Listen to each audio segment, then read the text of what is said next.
Shalom jemaat yang dikasihi dalam Tuhan, selamat hari Minggu. Eh, Terima kasih untuk kesempatan yang diberikan, terutama untuk Sobat Sarumpun ya, yang sudah mempercayakan channel ini kepada saya untuk terus dikembangkan. Dan puji Tuhan, karena Tuhan juga sudah mempercayai saya, maka tugas saya adalah untuk terus menguatkan iman saudara-saudara kita sekalian, terus menguatkan Sobat Sarumpun semua di dalam Tuhan Yesus. Nah, pada kesempatan hari ini saya ingin mengucapkan selamat merayakan hari Pentakosta, selamat hari Minggu juga bagi Sobat Sarumpun, bagi jemaat dimanapun kalian berada, meskipun masih secara online ya. Nah, Pentakosta sendiri, Sobat Sarumpun, saudara-saudara kasih dalam Tuhan, itu merupakan sebuah rangkaian peristiwa sebenarnya, merupakan satu buah kebiasaan gitu di dalam adat Yahudi begitu ya. Di mana mereka selalu merayakan ini setiap tahun ya. Di mana mereka-merakanya itu di hari ke-50 atau minggu ke-8 ya. Itu hari pertama di minggu ke-8. Nah, mereka merayakan ini dengan cara mempersembahkan kambing domba mereka kepada Yahweh, kepada Allah, itu dengan tujuan untuk menghapus dosa mereka, menghapus kesalahan-kesalahan mereka selama mereka apa yang mereka lakukan gitu di hari-hari sebelumnya. Nah, tentu sebagai seorang Kristen begitu ya, kita merayakan Pentakosta ini tentu tidak sama dengan apa yang dirayakan oleh bangsa Yahudi.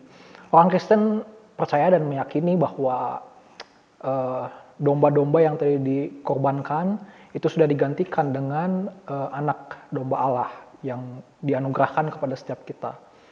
Sehingga sekarang kita sudah dibebaskan dari dosa, sudah diampuni oleh Tuhan sendiri, dan sehingga sekarang kita merayakan Pentakosta ini tentu bukan karena untuk agar dosa-dosa kita dihapuskan, tetapi lebih kepada bersyukur, ya, bersyukur dan juga menguatkan iman kita. Nah, saudara-saudara kasih dalam Tuhan, jadi kalau utamanya gereja-gereja Pentakosta begitu ya, gereja-gereja karismatik itu kan sebelum sampai kepada puncak perayaan Pentakosta biasanya mereka melakukan namanya doa 10 hari. Nah, tentu dalam hal ini saya rasa juga sepakat bahwa bukan untuk mencari agar roh Tuhan atau roh Allah itu tercurah, karena setiap kita sudah diberikan kuasa tentunya, sebagaimana kisah para rasul ya, yang menjadi acuan kita tentu di pasal pertama dikatakan di sana, kamu akan menerima kuasa ya kalau Roh Kudus turun ke atas kamu. Itu kata Tuhan Yesus ya, sebelum dia naik ke atas surga begitu. Nah, pada kesempatan kali ini saudara-saudara dalam Tuhan, izinkan saya untuk membacakan nats kita ya, firman Tuhan yang terambil dari Efesus pasal ke-6 ayat ke-11 sampai 18 dikatakan, kenakanlah seluruh perlengkapan senjata Allah supaya kamu dapat bertahan melawan tipu muslihat iblis ya. Karena perjuangan kita bukanlah melawan darah dan daging, tetapi melawan pemerintah, melawan penguasa-penguasa, melawan penghulu-penghulu dunia yang gelap ini, melawan roh-roh jahat di udara ya. Sebab itu ambillah seluruh perlengkapan senjata Allah supaya kamu dapat mengadakan perlawanan pada hari yang jahat itu dan tetap berdiri sesudah kamu menyelesaikan segala sesuatu. Jadi berdirilah tegap, berikat pinggangkanlah kebenaran dan berbaju zirahkan keadilan, kakimu berkasutkan kerelaan untuk memberitakan Injil dalam damai sejahtera, dalam segala keadaan pergunakanlah perisai iman, sebab dengan perisai itu kamu akan dapat memadamkan semua panah api dari si jahat. Dan terimalah ketopong keselamatan dan pedang roh, yaitu firman Allah. Dalam segala doa dan permohonan berdoalah setiap waktu di dalam roh, dan berjaga-jagalah di dalam doamu itu dengan permohonan yang tak putus-putusnya untuk segala orang kudus. Amin, firman Tuhan. Ya, saudara-saudara kasih dalam Tuhan, Sobat Sarumpun yang ada di rumah, saya katakan tadi bahwa tidak saatnya lagi atau bukan saatnya lagi kita yang sudah percaya sama Tuhan menanti-nantikan turunnya Roh Kudus pada kita. Ya, seperti yang sudah saya singgung tadi bahwa orang yang sudah percaya Tuhan Yesus itu sudah pasti mendapatkan kuasa Roh Kudus. Nah, yang menjadi masalah, yang menjadi krusial bagi kita adalah kita sering melihat orang-orang Kristen di luar sana, saudara-saudara kasih dalam Tuhan. Dia mengaku seorang Kristen, dia mengaku orang percaya sama Tuhan Yesus, tetapi hidupnya tidak dapat membuktikan bahwa ada kuasa Roh Kudus dalam hidup dia. Sekali lagi, hidupnya tidak bisa membuktikan ada kuasa Roh Kudus yang ada di dalam kehidupan dia. Sehingga apa yang terjadi? Sehingga dia dipandang oleh masyarakat sekitarnya, oleh lingkungan sekitarnya sama saja. Sama saja antara orang Kristen dengan orang yang bukan Kristen. Orang yang percaya sama Tuhan Yesus yang dengan yang tidak percaya sama Tuhan Yesus sama saja. Nah, jadi inilah yang menjadi poin krusial bagi setiap kita. Poin penting bagi setiap umat Kristen. Sedangkan kita tahu, saudara-saudara dalam Tuhan, Markus pasal 16, ayat 17-18, di sana dikatakan mengenai janji Allah, janji Tuhan kepada setiap orang, ya, yang menerima kuasa Roh Kudus, yang menerima Tuhan Yesus Kristus. Saya katakan, Markus pasal 16, ayat ke-17-18, ya. Dikatakan di sana, tanda-tanda ini akan menyertai orang-orang yang percaya. Mereka akan mengusir setan-setan demi namaku. Mereka akan berbicara dalam bahasa-bahasa yang baru bagi mereka. Mereka akan memegang ular. Dan sekalipun mereka minum racun maut, mereka tidak akan mendapat celaka. Mereka akan meletakkan tangannya atas orang sakit dan orang itu akan sembuh. Saudara-saudara dalam Tuhan, bukankah ini hebat? Bukankah ini amazing? Nah, tetapi apakah orang Kristen sudah sepenuhnya melakukan hal ini dalam kehidupan mereka, membuktikan hal ini? Jangan sampai kita berkata, itu kan hanya perkataan zaman dulu, tidak berlaku lagi sampai sekarang gitu. Ya, salah Bapak Ibu. Saudara kasih dalam Tuhan. Kita tahu bahwa firman Tuhan berlaku dari awal sampai akhir nanti. Tidak terkekang oleh waktu. Termasuk pada zaman modern ini pun. Gimana orang Kristen mau mengusir setan? Kalau ketika dia melihat setan di televisi saja gitu ya, nonton film horor gitu, dia sudah ketakutan, sudah lari duluan, sudah kasih dalam Tuhan. Gimana orang Kristen mau menyembuhkan orang sakit kalau dia sendiri tidak taat sama protokol kesehatan? Dia tidak memakai masker. Ya.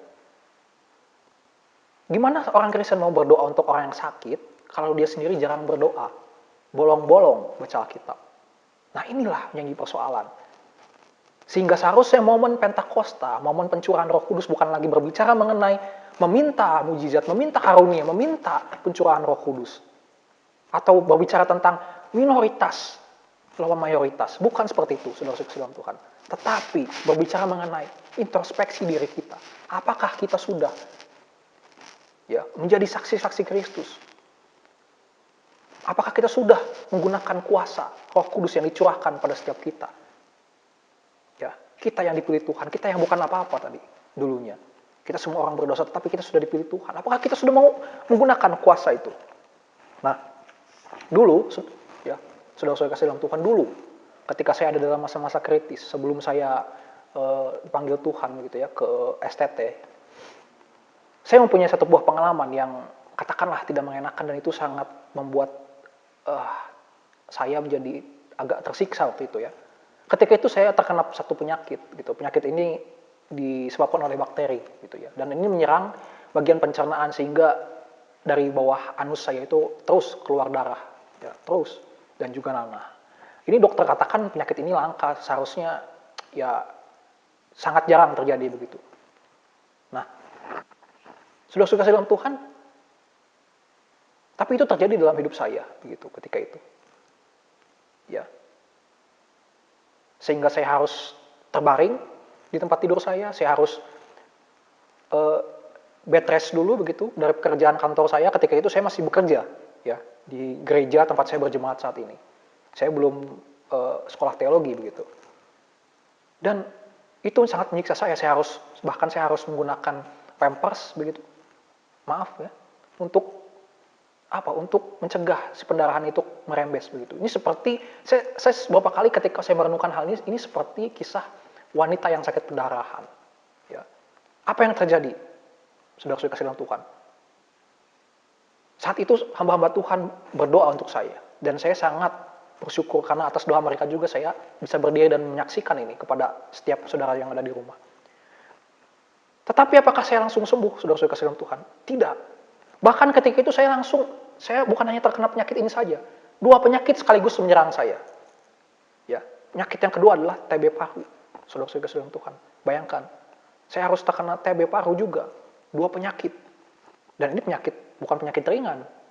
Sehingga setiap hari saya harus mengkonsumsi obat yang begitu banyak. Harus bolak-balik ke rumah sakit dan di rumah. Ya. Bahkan saya ketika itu berdoa, Tuhan, kalau Tuhan kasih mujizat, saya bisa sembuh, saya mau melayani Tuhan, saya mau masuk sekolah teologi. Saya bernazar ketika itu.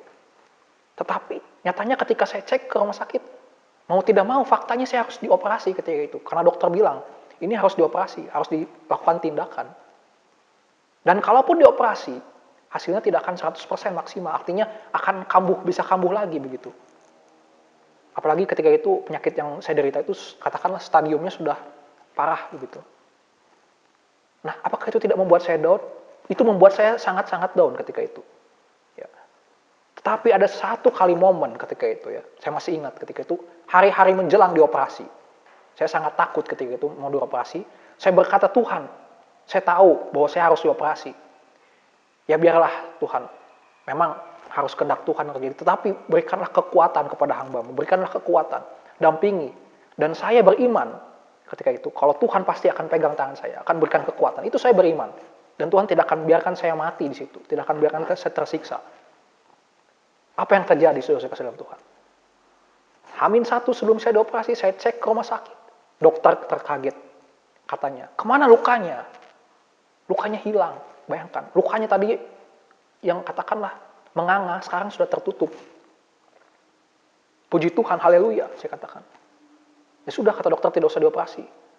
Dan sampai saat ini, saya berdiri di tempat ini, saya ingin membuktikan bahwa penyakit ini tidak pernah kambuh lagi, saya katakan. Tidak kambuh lagi. Tidak ada tanda-tanda seperti itu.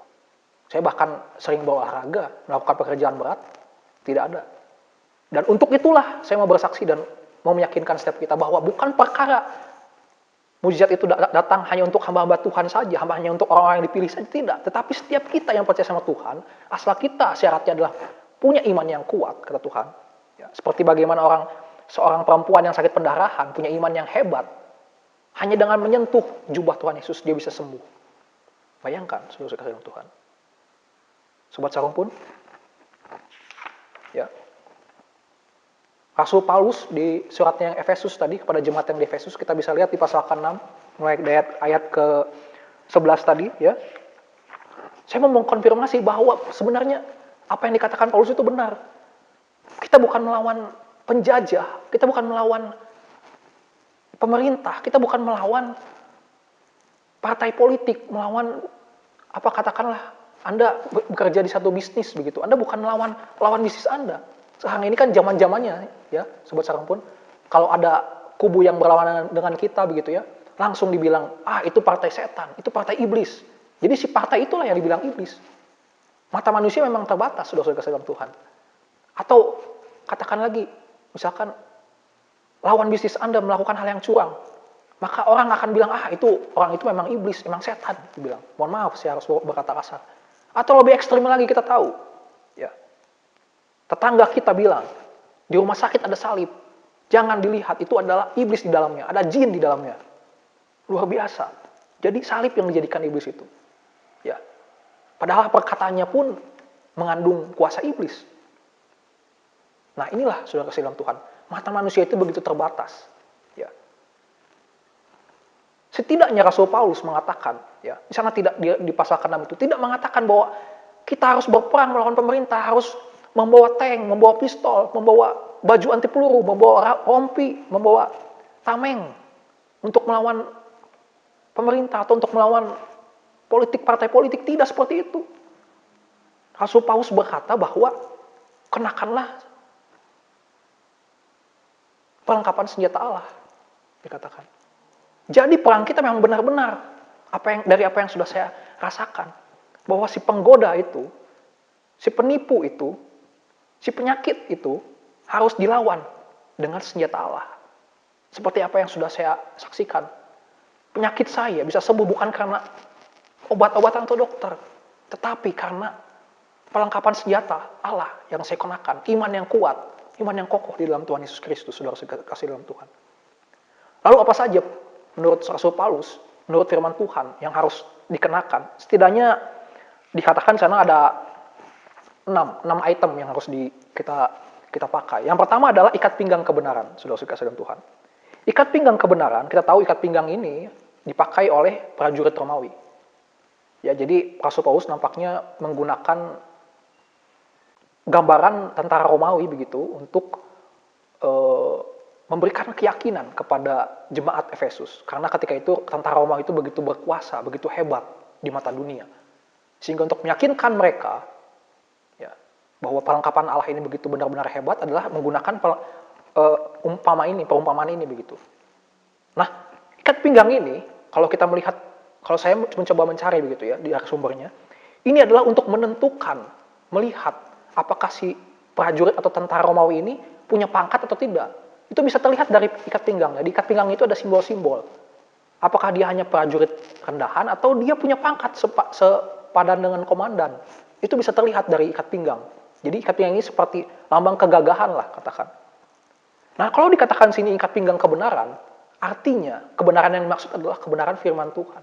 Jadi orang-orang Kristen selama dia hidup di dunia, saudara-saudara dalam Tuhan, harus menampakkan bahwa dia adalah anak-anak Allah. Maka si iblis akan mengetahui kalau kita itu adalah anak Allah. Jadi iblis belum menyerang pun seharusnya dia menjadi takut, menjadi gentar. Karena apa? Karena ada simbol Allah, ada simbol kerajaan Allah dalam hidup kita.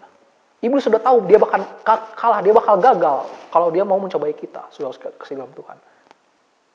Itu yang pertama. Yang kedua adalah baju zirah. Baju zirah keadilan. Ini pun sama, baju zirah sangat penting digunakan. Kenapa? Untuk melindungi serangan langsung dari pedang. Untuk melindungi bagian jantung dia. Bagaimana kalau dia tertusuk. Gitu ya. Keadilan artinya keadilan yang dipakai oleh Allah. Patokannya adalah Allah. Keadilan Allah itu apa, saudara-saudara kasih dalam Tuhan? Keadilan Allah adalah di mana Allah tegas menghukum, tetapi juga mengasihi. Jadi kalau kita menggunakan baju zirah keadilan Tuhan, keadilan Allah, artinya kita harus menggunakan itu ya untuk menyelamatkan saudara-saudara kita di luar yang belum percaya sama Tuhan Yesus. Saudara-saudara kasih dalam Tuhan. Sehingga iblis pun tidak mendapat celah. Kenapa? Karena kita sudah duluan melindungi mereka dari serangan iblis. Dengan cara apa? Memberitakan Injil. Nah, ya, yang ketiga adalah kasut kerelaan memberitakan Injil. Kasut sendiri digunakan tentu saja untuk berjalan, saudara-saudara dalam Tuhan. Oleh bangsa Romawi, oleh tentara Romawi. Kemanapun Tuhan, atau kemanapun mereka berjalan, ya, mereka akan pakai kasut ini. Termasuk di medan pertempuran. Nah, kalau begitu setiap orang Kristen harus menggunakan alas kakinya. Setiap orang Kristen, kemanapun mereka melangkah, mereka harus memberitakan Injil itu. Ya, ini maknanya. Yang keempat adalah perisai iman, saudara-saudara dalam Tuhan. Ya, perisai tentu gunanya untuk melindungi diri, ya, defend. Jadi ketika iblis menyerang Anda, menyerang kita, ya, baik itu fisik maupun mental, kita punya perlindungan iman di dalam Tuhan Yesus Kristus. Amin. Yang kelima adalah ketopong keselamatan. Sebenarnya ini masih berkaitan dengan pedang Roh Kudus karena keduanya adalah dikatakan firman Allah. Ya.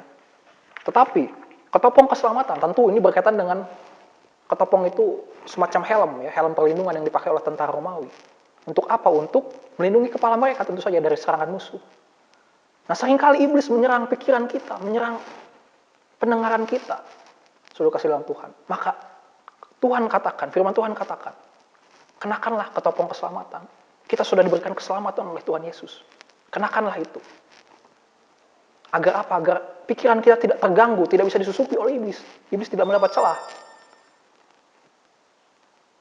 Ya, yang terakhir adalah pedang Roh Kudus, sudah kasih dalam Tuhan.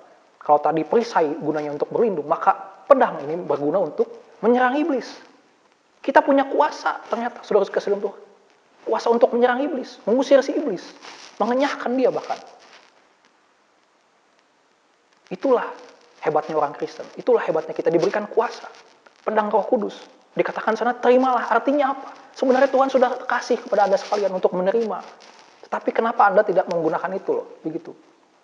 Itu yang membuat poin ini begitu krusial.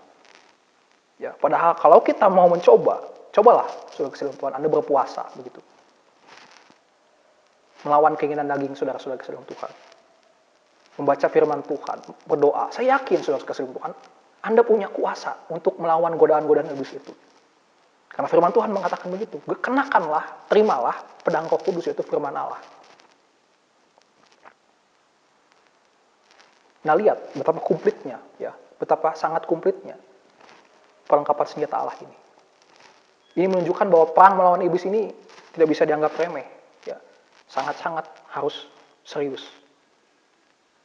Malahan Paulus di ayat 18 mengajak kita untuk mendoakan, sama-sama mendoakan. Hamba-hamba Tuhan mendoakan jemaatnya, jemaat mendoakan hamba-hamba Tuhan.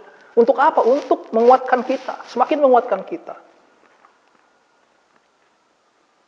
Nah, kalau kita kembali ke pengalaman hidup saya tadi yang saya share kepada saudara-saudara Tuhan, bukankah nyata bahwa Roh Kudus memberikan kuasa yang sama kepada saya? Ketika itu saya belum jadi hamba Tuhan, tapi Roh Kudus berkuasa, punya kuasa. Saya punya kuasa atas penyakit yang saya derita. Ini membuktikan Roh Kudus tidak pandang bulu. Asal syaratnya Anda beriman, itu saja. Dalam memperingati hari tercurahnya Roh Kudus atas setiap jemaat mula-mula di Yerusalem, saya mengajak setiap kita. Setidaknya ada 4 hal yang saya ingin ajak kepada setiap jemaat yang ada di rumah, pada setiap sobat Sarumpun yang setia mendengarkan firman Tuhan. Yang pertama adalah menyadari apa? Bahwa setiap kita, setiap Anda adalah orang-orang hebat yang sudah memiliki kuasa. Kita semua sudah dicurahkan Roh Kudus, sudah dikasih dalam Tuhan. Sehingga kita punya kuasa untuk memberikan atau melakukan mujizat-mujizat yang tadi saya sudah sebutkan. Itu yang pertama. Yang kedua adalah menyadari bahwa lawan kita bukanlah, tadi saya katakan, bukanlah pemerintah, bukanlah saingan bisnis Anda, bukanlah partai politik, ya. Tetapi lawan kita adalah benar-benar si iblis, adalah penghulu-penghulu di udara, dikatakan di sana. Yang memakai segala kesempatan, segala hal untuk bisa menjatuhkan kita, anak-anak Allah. Ya. Termasuk bisa memakai pemerintah, bisa memakai partai politik, itu semua bisa dipakai. Tentu makanya dalam hal ini kita harus mendoakan pemerintah, kita harus mendoakan setiap partai politik, agar Tuhan lindungi. Lalu yang ketiga adalah berjaga-jaga atau bertahan, ya, dari serangan si iblis ini. Tentu saja dengan menggunakan tadi, pertahanan-pertahanan tadi, ya, terhadap penganiayaan yang akan datang. Yang keempat adalah bukan hanya bertahan atau defensif, tetapi juga menyerang. Jangan lupakan itu. Kita punya kuasa tadi untuk menyerang si iblis. Untuk mengusir si iblis. Ya. Dengan cara apa? Dengan cara memberitakan Injil. Nah, dari keempat poin ini, ya, yang pertama menyadari bahwa setiap kita adalah orang yang hebat, yang punya kuasa Roh Kudus. Lalu lawan kita adalah si iblis. Yang ketiga berjaga-jaga, yang keempat adalah kita juga menyerang si iblis. Ya. Maka yakin dan percayalah, kalau kita lakukan keempat hal ini, saudara-saudara kasih dalam Tuhan, kita akan bisa dilihat oleh orang lain, oleh sekitar kita, bahwa kita adalah anak-anak Allah. Kita berbeda dengan orang yang tidak percaya dengan Tuhan Yesus, atau yang belum percaya dengan Tuhan Yesus. Ya. Sehingga mereka bisa melihat ada kuasa Roh Kudus yang tinggal dalam kehidupan kita. Itulah poin terpenting. Kita bisa menjadi garam dan terang, sebagaimana Tuhan Yesus katakan. Nah, saudara, mari di momen pencurahan Roh Kudus, momen Pentakosta ini, mari kembali kita kobarkan api, ya, kita berikan semangat kita, ya, untuk kita menggunakan pedang Roh tadi, ya, terus semangat memiliki iman yang mantap, ya, amin. Saya mau berdoa untuk setiap kita. Bapa dalam surga, terima kasih Tuhan untuk hari Pentakosta ini. Kiranya Tuhan, hamba mau berdoa untuk setiap jemaat-Mu, untuk setiap sobat Sarumpun, untuk setiap orang-orang di luar sana Tuhan. Mereka yang mengaku Kristen, biarlah Tuhan, Kau teguhkan mereka dengan kuasa-Mu ya Tuhan, agar mereka boleh menyadari bahwa mereka memiliki Roh Kudus. Mereka memiliki kuasa itu Tuhan. Mereka menggenapi firman Tuhan. Berikanlah pertolongan-Mu Tuhan untuk setiap mereka. Hamba berdoa untuk yang sedang sakit, kelemahan tubuh, Tuhan jamah mereka Tuhan di hari-hari ini. Engkau kuatkan iman mereka, untuk mereka tetap berpaut kepada Tuhan. Jauhkan ya Tuhan para bidat-bidat, para penyesat-penyesat ya Tuhan. Biarlah Tuhan sadarkan mereka ya Tuhan, untuk kembali ke jalannya Tuhan. Terima kasih Tuhan Yesus, terima kasih. Hamba-Mu sudah selesai berbicara. Biarlah di momen Pentakosta ini, di momen peringatan tercurahnya Roh Kudus, kami semua jemaat Tuhan boleh merasakan hal yang hebat dalam kehidupan kami. kami boleh menggenapi firman Tuhan dengan kuasa Roh Kudus-Mu Tuhan. Bantu kami ya Tuhan Yesus, terima kasih. Di dalam nama Tuhan Yesus kami berdoa dan mengucap syukur, haleluya. Amin. Shalom, Tuhan Yesus memberkati saudara.